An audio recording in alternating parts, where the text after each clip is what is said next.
Hi guys, this is your girl Wakeji Kamore and welcome to Reflections by Wakeji Kamore. Today we are going to be looking at Proverbs Chapter 6 and I'm going to be reading this word for word from the NLT version, which is a New Living Translation. If you haven't read the chapter for yourself, please pause this video and read the chapter for yourself just so that you understand what's happening in the chapter. And after I read, I'm going to share with you my lessons from this chapter. Alright, so it's titled Lessons for Daily Life. My child, if you have put up security for a friend's debt or agreed to guarantee the debt of a stranger, if you have trapped yourself by your agreement and are caught by what you said, follow my advice and save yourself, for you have placed yourself at your friend's mercy. Now swallow your pride, go and beg to have your name erased. Don't put it off, do it now. Don't rest until you do. Save yourself like a gazelle escaping from a hunter, like a bird fleeing from a net. Take a lesson from the ants, you lazy bones. Learn from their ways and become wise. Though they have no prince or governor or ruler to make them work, they work hard all summer, gathering food for the winter. But you, lazy bones, how long will you sleep? When will you wake up? A little extra sleep? A little more slumber, a little folding of the hands to rest, then poverty will pounce on you like a bandit. Woof. Scarcity will attack you like armed robber. What are the worthless and wicked people like? They are constant liars, signaling their deceit with a wink in the eye, a nudge of the foot, a wiggle of the finger. Their perverted hearts plot evil, and they constantly stir up trouble, but they will be destroyed suddenly, broken in an instant beyond all hope and of healing. These are the 6 things that the Lord detests. No, 7 things he detests: haughty eyes, a lying tongue, hands that kill the innocent, a heart that plots evil, feet that race to do wrong, a false witness who pours out lies, and a person who sows discord in a family. My son, obey your father's command, and don't neglect your mother's instruction. Keep their words always in your heart. Tie them around your neck. When you walk, their counsel will lead you. When you sleep, they will protect you. When you wake up, they will advise you. For their command is a lamp and their instruction is a light. Their corrective discipline is a way of life. It will keep you from the immoral woman, from the smooth tongue of a promiscuous woman. Don't lust for her beauty. Don't let her coy glances seduce you. For a prostitute will bring you to poverty, but sleeping with another man's wife will cost you your life. Ooh. It's like, it's worse to sleep with someone else's wife. It's like, okay, yes, when you sleep with a prostitute, it will bring you poverty. But if you sleep with another man's wife, it will cost you your life. Can a man scoop a flame into his lap and not have his clothes catch on fire? Can he walk on hot coal and not blister his feet? So it is with a man who sleeps with another man's wife. He who embraces her will not go unpunished. Excuses might be found for a thief who steals because he is starving. But if he is caught, he must pay back 7 times what he stole, even if he has to sell everything in his house. But the man who commits adultery is an utter fool, for he destroys himself. He will be wounded and disgraced. His shame will never be erased, for the woman's jealous husband will be furious, and he will show no mercy when he takes revenge. He will accept no compensation, nor be satisfied with a payoff of any price. Wow. Proverbs Chapter 6, Solomon offers practical warnings against unwise behaviors and patterns of life. He warns against the foolishness of taking another man's wife. That's like the main foolishness that you see in this. It's just like if you're going to sleep at a prostitute will cost you poverty. But if you sleep with someone else's wife, it will cost you your life. There's a foolishness of taking on another person's debt as a guarantor. There's a foolishness of laziness in this chapter. We see calamity awaiting the crooked man. Then we see the 7 things that the Lord hates. In verse 16 to 19, Solomon gives a list of 7 things that the Lord hates. And at first glance, honestly, I thought to myself, mimi siko kwa hii list. I thought I'd passed the test and I'm not on the list. But I decided to just do like a deeper study to see like what exactly do these things mean. Because I mean, when you see haughty eyes, you're like, no, what exactly is that, you know?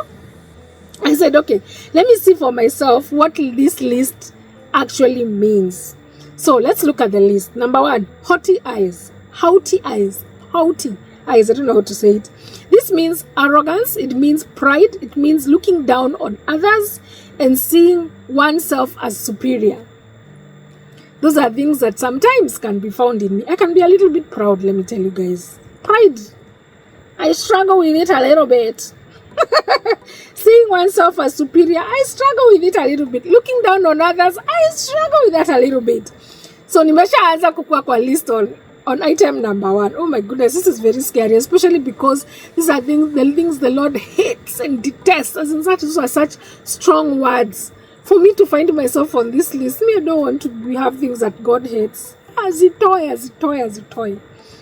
The second thing, a lying tongue. Are you dishonest? Are you deceitful? Do you speak untruthful things? Do you speak as sometimes I do? Do you?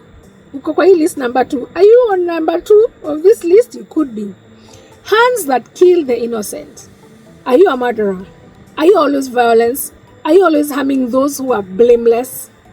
For me, when I think about like hands that kill the innocent, for me I put bullies there. People who are bullies. People who just bully other people for no reason. For me, they're in this category of people who harm others, especially when those people are blameless and they're innocent. Higher. Number 4, a heart that plots evil. You have wicked intentions, malicious schemes, planning harm to others. Is that something that you can find yourself there? Unajiona hapo ama ujioni? Let me tell you guys about malicious schemes. There's a time last year I had a really malicious scheme. There's a client who was owing me money, and then I decided that if they ever call me, which I knew they would call me, that I would be very rude. Like I had planned my rudeness. I was like, I'm going to be very rude. I'm going to be like, you either pay me or hiyo pesa yenye umeniusi basi kufanyia hizo vitu nataka kufanyiwa. Malicious schemes, guys. Malicious schemes. Search your heart. Higher. Number 5. Feet that race to do evil. Do you have the eagerness to commit evil? Do you rush to participate in wickedness?